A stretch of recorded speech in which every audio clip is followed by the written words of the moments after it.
ಎಲ್ರಿಗೂ ನಮಸ್ಕಾರ.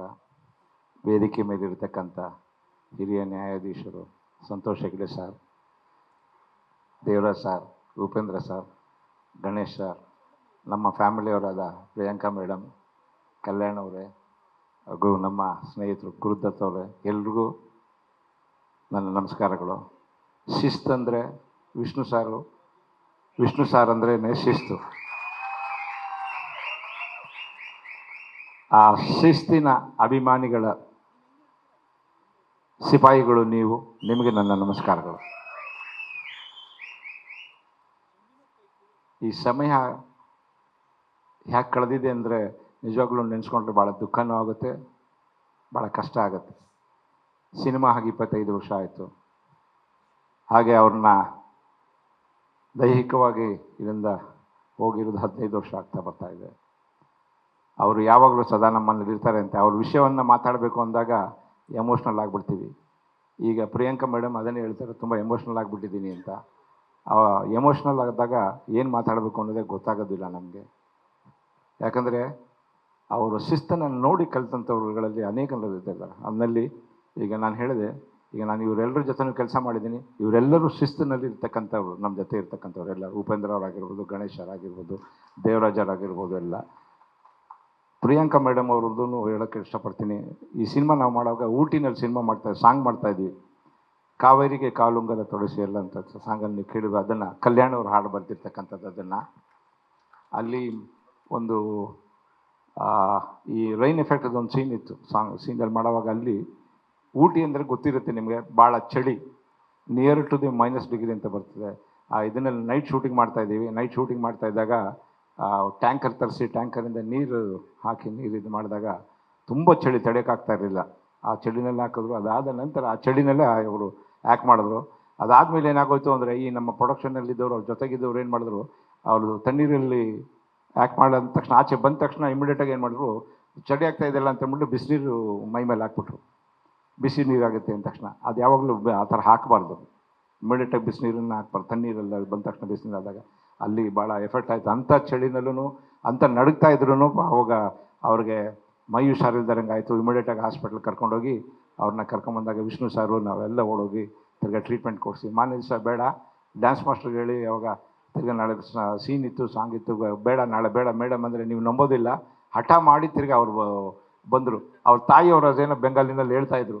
ಅವಾಗ ಇವು ಮಾತಾಡ್ತಾ ಇದ್ದಾಗ ನಾನು ಕೇಳಿದೆ, ಮೇಡಮ್, ನಾನು ಹಿಂದಿಲೂ ಮಾತಾಡ್ತಾ ಇದ್ದೆ ಮೇಡಮ್ ಹತ್ರ, ಕ್ಯಾವೋ ಮೇಡಮ್ ಕ್ಯಾವೋ ಅಂತ. ನೇ ಕುಚ್ ಬೋಲ್ ರೇ ಮೇಡಮ್, ಆಜಿನ ಕುಚ್ ಬೋಲ್ ರೇ ಮೈ ಶೂಟಿಂಗ್ ಆರಾಮ್ ಅಂದರು. ನಮ್ಮಮ್ಮ ಏನೋ ಹೇಳ್ತಾರೆ, ಇಲ್ಲ ನಾನು ಶೂಟಿಂಗ್ ಬರ್ತೀನಿ, ನಾನು ಬಂದೇ ಬರ್ತೀನಿ ಅಂತ ಹೇಳಿದ್ರು. ಅವತ್ತಿಂದ ಸಡ ಮಾಡಿದ್ರು ಅವರು. ಆ ಒಂದು ಮೈ ಹುಷಾರಿಲ್ಲದೆ ಇದ್ರೂ ಬಂದಂಥ ಇದೆಯಾಗಲ್ಲ. ಬಂದಾಗ ವಿಷ್ಣು ಸಾರ್ ಹಿಂಗೆ ನೋಡ್ತಾಯಿದ್ರು. ಏನು ಸರ್ ಅಂದರೆ, ಅಲ್ಲ ಹೆಣ್ಮಗುಗೆ ನಿನ್ನೆ ತಾನೇ ಹಂಗೆ ಆಗೋಯ್ತು, ಆಗಲಿ ಇಮಿಡಿಯೇಟಾಗಿ ರೆಡಿಯಾಗಿ ಬಂದು ನೀವು ಶೂಟಿಂಗ್ ಮಾಡ್ತಾ ಇದ್ದೀರಲ್ಲ ನಾಗಣ್ಣ, ಏನಿದು ಅಂದರು. ಇಲ್ಲ ಸರ್, ಅವರು ಕೇಳಿದೆ, ಅವ್ರ ಅಮ್ಮನಿಗೆ ಇವರೇ ಬೈತಾಯಿದ್ರು ಸರ್, ಇಷ್ಟು ಜನ ಯೂನಿಟ್ ಎಲ್ಲ ಇದ್ದಾರೆ, ನಮ್ಮ ಅಮ್ಮಗೆ ಗೊತ್ತಾಗೋದಿಲ್ಲ, ನಾನು ಮಾಡ್ತಿದ್ದೀನಿ ಅಂತೇಳಿ ಬಂದು ಶೂಟಿಂಗ್ ಮಾಡಿದ್ರು.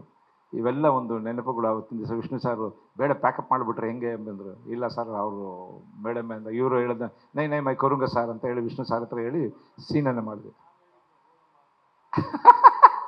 ಸರ್ ಅಲ್ಲ, ನೀವು ಮೊದಲೇ ಎಷ್ಟು ನಡೆಯೋವಾಗ ಕಳ್ಸಿಕೊಟ್ರಿ. ನಿಮ್ಮ ಶ್ರೀರಂಗಪಟ್ಟಣದ ಶೂಟಿಂಗ್ ಮಾಡೋ ನಾನು ಬಂದಿದ್ದೆ. ಅದೇ ನಾನು ಶ್ರೀರಂಗಪಟ್ಟಣದ ಸಾರೇ ಕಳ್ಸಿಕೊಟ್ಟಿದ್ದೆ ನೋಡಿ. ಹೆಂಡ್ತಿನ ಬಿಟ್ಕೊಡೋದಿಲ್ಲ, ಇವ್ರನ್ನ ಬಿಟ್ಕೊಡೋದಿಲ್ಲ ಅನ್ನೋದಕ್ಕೆ ಇದೆ ಸಾಕ್ಷಿ. ನಿಜವಾಗ್ಲೂ ಏನೋ ಸಂತೋಷದ ದಾಂಪತ್ಯ ಜೀವನವನ್ನು ಹೇಗೆ ನಡೆಸ್ತಾ ಇದ್ದಾರೆ ಅನ್ನೋದು ಇದರಲ್ಲೇ ಅರ್ಥ ಆಗ್ತದೆ, ಗೊತ್ತಾಗುತ್ತೆ. ಸೊ ಕೋಟಿಗೊಬ್ಬ ಹೇಳಬೇಕು ಅಂತಂದರೆ ಅನೇಕ ವಿಷಯಗಳಿದೆ. ಅದು ಹೇಳೋದಕ್ಕೆ ಸಾಕಷ್ಟು ಸಮಯಗಳು ಬೇಕು.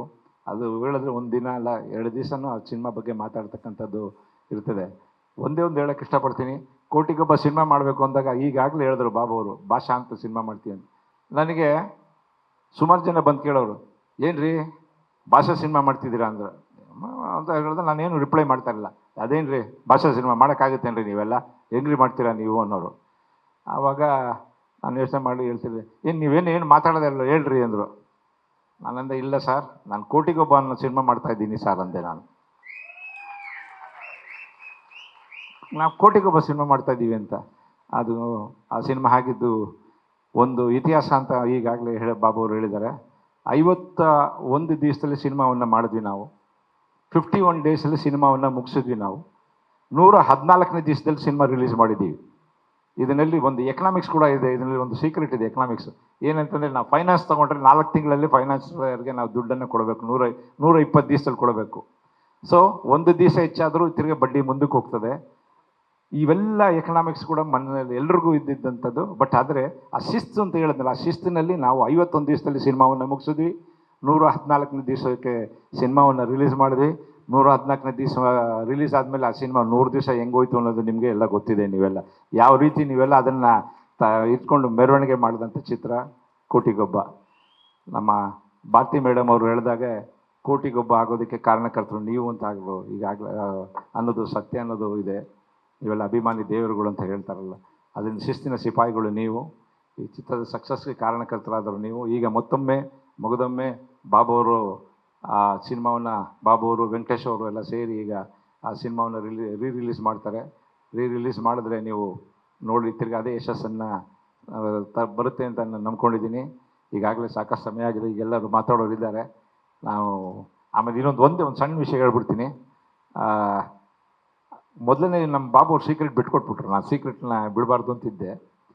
ಒಬ್ಬ ವ್ಯಕ್ತಿಗೆ ಚಿಕ್ಕ ವಯಸ್ಸಲ್ಲಿದ್ದಾಗ ಅಥವಾ ಬೆಳೀತಾ ಇದ್ದಾಗ ಒಂದು ಯವನದ ಸ್ಥಿತಿಗೆ ಬಂದಾಗ ಒಬ್ಬನಿಗೆ ಅವನ ಮನಸ್ಸಲ್ಲಿ ಒಬ್ಬ ನಾಯಕ ಅಂತ ಇರ್ತಾನೆ, ಒಬ್ಬರು ಇನ್ಸ್ಪಿರೇಷನ್ ಇರ್ತಾರೆ. ಆ ಇನ್ಸ್ಪಿರೇಷನಲ್ಲಿದ್ದ ಒಂದು ಯುವಕ ಇದ್ದ. ಆ ಯುವಕನಿಗೆ ಆಗಿ ಒಂದು ವಿಷ್ಣು ಸರ್ ಸಿನಿಮಾ ರಿಲೀಸ್ ಆದರೆ ಆ ಸಿನಿಮಾಗೆ ಅವನ ಸ್ನೇಹಿತರೆಲ್ಲ ಸೇರಿಕೊಂಡು ಜೊತೆಗೂಡ್ಕೊಂಡು ಸೈಕಲ್ ಮೇಲೆ ಹೋಗ್ಕೊಂಡು ಅದಕ್ಕೆ ಒಂದು ಸ್ಟಾರ್ಗಳನ್ನು ಹಾಕ್ಕೊಂಡು ಆ ದೊಡ್ಡ ಕಟೌಟ್ ಇದ್ದರೆ ಆ ಕಟೌಟ್ ಮೇಲೆತ್ತಿ ಅದಕ್ಕೊಂದು ಸ್ಟಾರ್ ಕಟ್ತಾ ಇದ್ದ. ಆ ಸ್ಟಾರ್ ಕಟ್ತಾ ಇರೋ ಹುಡುಗನೇ ಮುಂದೆ ಸ್ಟಾರ್ ಆಗ್ತಾನೆ ಅನ್ನೋದು ಗೊತ್ತಿರಲಿಲ್ಲ. ಆ ಸ್ಟಾರ್ ಆಗಿದೆ ನಮ್ಮ ಗೋಲ್ಡನ್ ಸ್ಟಾರ್ ಗಣೇಶ್ ಅವರು ಅನ್ನೋದನ್ನು ನಾನು ಹೇಳ್ತೀನಿ.